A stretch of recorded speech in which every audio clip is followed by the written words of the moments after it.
कर्म चार प्रकार के होते हैं। एक कर्म जिनसे यहां भी सुख मिले और परलोक में सुख मिले, जैसे हम यहां किसी भूखे को भोजन पवा देते हैं तो हमारी संपत्ति भी बढ़ेगी और परलोक में इसके पुण्य का बड़ा लाभ प्राप्त होगा।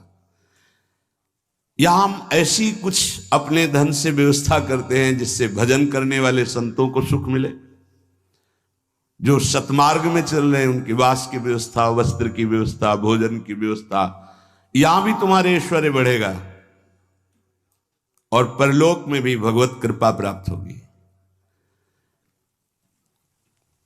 औषधालय खोल देना, प्याऊ खोल देना, ऐसी व्यवस्था कर देना जिनकी व्यवस्थाएं नहीं हैं, उनको वस्त्र है, भोजन है, औषधि है, इस तरह की, तो यहां भी सुख और परलोक में भी सुख। पर ध्यान रहे, पोस्टर बैनर नहीं होना चाहिए।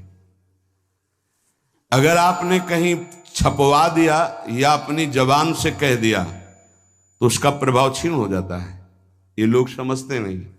आपने वृंदावन आए 100 संतों को भोजन पवाया, इसके बाद पूरे गांव में 4-4 जगह बैठ के कि वृंदावन गए थे, 100-2 संतों को ऐसा पवाया, संत भी कह रहे थे कि वाह भाई, और 100-100 रुपया भेंट दी। वो बड़ाई जो आप झोंक रहे हो ना, सब खाली हो रहे हो आप। चुप। ये लोग कुछ ऐसे देहाभिमानी होते हैं कि एक पंखा भी टंगवाएंगे ना तो पंखा की हर पंखुड़ी में जिला अमुक, बाबा का नाम, दादी का नाम और ये नाम और वो नाम, अपना नाम, पूरा पता, फोन नंबर सहित पंखा में। ऐसे देखे गए, कुछ भी करना है पूरा। ये सब तुम्हें अपने नाम की चिंता है या संतों की सेवा की चिंता हुई? तो ये ध्यान रखो, जिनमें यहां भी सुख मिले और परलोक में सुख मिले उसे सत्कर्म कहते हैं।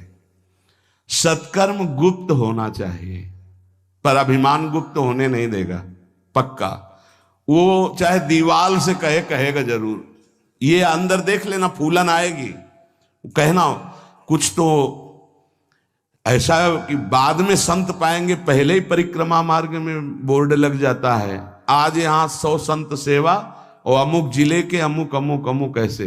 तब ये लगता है कि कैसे तुम नादान बच्चे हो, तुम्हें इतना बड़ा सौभाग्य सुकृत का मिला था, इतना महान सत्कर्म हो, तुमने सब मिटिया मेट कर दिया। और उनको लगता है कि सत्कर्म का फल यही है। 100 रुपया के अगर फूल डालने हैं तो फिर 100 लोगों को तो पता चलना चाहिए कि वीडियो में कि हम ही फूल डाल रहे थे। बड़ा हम का खेल चालू है। ये कर्म तभी परलोक में आपको मिलेगा जब यहां आप गुप्त रखें। देखा है आपने गुप्त कैसे कमाई की जाती? बहुत बड़ी यज्ञ की थी, मैदा फैक्ट्री के मालिक थे। जब वो आते थे कानपुर में गुरु आश्रम में संत दर्शन के लिए, तो 20 गाड़ियां उनके साथ होती थी, आधा किलोमीटर पहले ही रुक करके नंगे पैर पैदल आते थे। जब वो यज्ञ करवाए तो एक हाथ में झाड़ू सोहनी और एक में डलिया, और जो ऐसे खा पी के दोना पत्तल फेंक देते वो उठाते। कहीं कोई पोस्टर नहीं, कहीं और इतनी दिव्य सब खान पान सामग्री सब ऐसी, और वो केवल चेक करते थे अपने कार्यकर्ताओं का, झाड़ू लिए हुए वो लिए। कोई जैसे पूछता यज्ञ कौन करवा रहा, तो बोले हमको तो यहाँ दोना पत्तल फेंकने की सेवा मिली, हमें तो पता नहीं। कोई जान नहीं पाया कौन करवा रहा है। अपने लोग इसलिए जानते थे कि प्रेरणा से हो रही थी। ऐसे सत्कर्म की कोई जान ही नहीं पाया कि किसने करवाई यज्ञ। और इतना बड़ा खान पान, कानपुर महानगर जहां लाखों लोग खाते पीते, उनके पास कोई कमी नहीं, कहीं भी कोई अभिमान का लेश मात्र नहीं। दूसरा मतलब पहला है जो इस लोक और परलोक दोनों में सुख प्रदान करे, वो ऐसे धार्मिक सत्कर्म।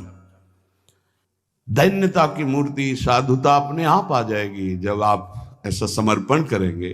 कितने ऐसे, एक नहीं कितने ऐसे जिनको ये है नहीं कि हमारी जानकारी कोई कि हम कुछ सेवा करते हैं।